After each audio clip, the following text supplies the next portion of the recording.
જ્યારે માનવ નહોતો ત્યારે ગુજરાત પર રાજ કરતો હતો એક રાક્ષસી શિકારી।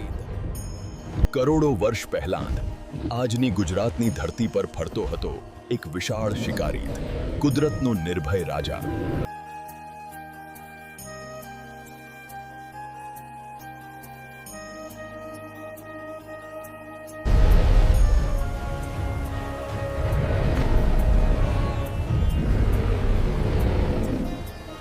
કલ્પના કરો,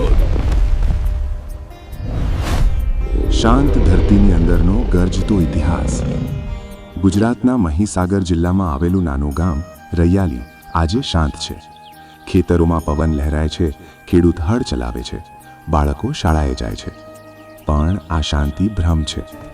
આ ધરતીની નીચે સમયનું એક વિશાળ પુસ્તક દફનાયેલું છે, કરોડો વર્ષ જૂનું।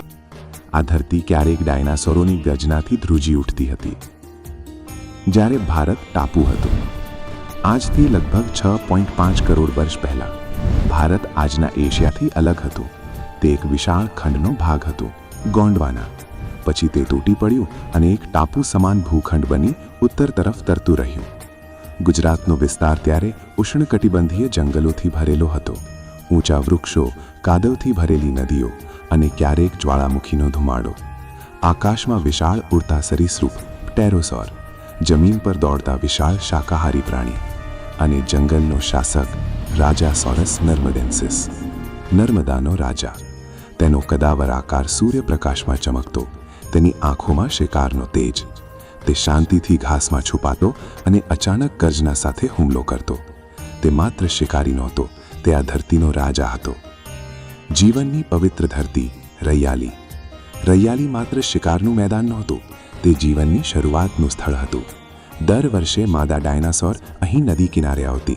તેઓ જમીનમાં ખાડા ખોદતી અને ગોળ મજબૂત ઈંડા મૂકતી। એક માદા એકસાથે 15-20 ઈંડા મૂકે, સેંકડો ઈંડા એક જગ્યાએ।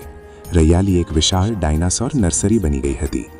સૂર્યની ગરમી ઈંડાને જીવન આપતી। અઠવાડિયા પછી નાના બચ્ચા બહાર આવતા। તેમની પહેલી ચીસ જંગલમાં એક નવી શરૂઆતનો સંકેત। ધરતીનો કોપ। પણ કુદરત ક્યારેક નિષ્ઠુર બને છે। એક દિવસ આકાશમાં અજાણ્યું પ્રકાશ દેખાયું। એક વિશાળ ઉલ્કાપિંડ પૃથ્વી તરફ આવી રહ્યો હતો। તે અથડાયો અને તેની અસરનો પુરાવો આજે પણ મેક્સિકોમાં આવેલ છે, ચિકસુલુબ ક્રેટર। વિસ્ફોટ એટલો ભયંકર હતો કે ધરતી કંપી ઉઠી। ધૂળ અને આગ આકાશમાં ફેલાઈ ગઈ। સૂર્યપ્રકાશ અટકી ગયો, વનસ્પતિ નાશ પામી, ખોરાકની સાંકળ તૂટી ગઈ। રજાસોરસ અને તેના જેવા હજારો ડાયનાસોર ધીમે ધીમે લુપ્ત થયા। ગર્જના શાંત થઈ ગઈ, જંગલ ખાલી થઈ ગયા, પણ ધરતી એ બધું યાદ રાખતી રહી। સમયની નિશાની। કરોડો વર્ષ પસાર થયા। ડાયનાસોરના હાડકાં અને ઈંડા પથ્થરમાં ફેરવાઈ ગયા, ફોસિલ બન્યા। જમીન ઉપર નવી દુનિયા ઊભી થઈ, માનવજાત જન્મી, સંસ્કૃતિઓ વિકસ્યા। પણ રૈયાલીની ધરતીની અંદર સમયનું રહસ્ય અખંડિત રહ્યું। શોધની ચમક। 1980ના દાયકામાં એક ભારતીય પેલિયન્ટોલોજિસ્ટ અહીં આવ્યા। તેમનું નામ હતું અશોક સાહની। તેમણે રૈયાલી વિસ્તારમાં સંશોધન શરૂ કર્યું। એક દિવસ ખોદકામ દરમિયાન ગોળ આકાર દેખાયો। તે પથ્થર નહોતો, તે ડાયનાસોરનું ઈંડું હતું। પછી 1, પછી 10, પછી સેંકડો। વિશ્વ ચકિત થઈ ગયું। રૈયાલી વિશ્વના સૌથી મોટા ડાયનાસોર હેચરી સ્થળોમાં ગણાયું। ગુજરાત વૈશ્વિક વૈજ્ઞાનિક નકશા પર તેજસ્વી રીતે ચમકી ઉઠ્યું। ભારતનું જુરાસિક પાર્ક। આજે રૈયાલીમાં ડાયનાસોર ફોસિલ પાર્ક છે। વિશાળ મોડેલ ઊભા છે, બાળકો આશ્ચર્યથી જુએ છે। ઘણા લોકો તેને ભારતનું જુરાસિક પાર્ક કહે છે। ફિલ્મ જેવી દુનિયા યાદ અપાવે છે, જુરાસિક પાર્ક। પણ અહીં કોઈ કલ્પિત વાર્તા નથી, અહીં વાસ્તવિક ઇતિહાસ છે। ગર્જનાની અમરતા। સૂર્યાસ્ત થાય છે, રૈયાલી ફરી શાંત બની જાય છે, પણ આ શાંતિની અંદર એક ગર્જના સદાય જીવંત છે। તે ગર્જના છે એક એવા યુગની યાદ જ્યારે ગુજરાતની ધરતી પર ડાયનાસોર રાજ કરતા હતા। ઉપસહાર, ગૌરવ અને સંદેશ। રૈયાલી માત્ર એક ગામ નથી, તે સમયનો દ્વાર છે।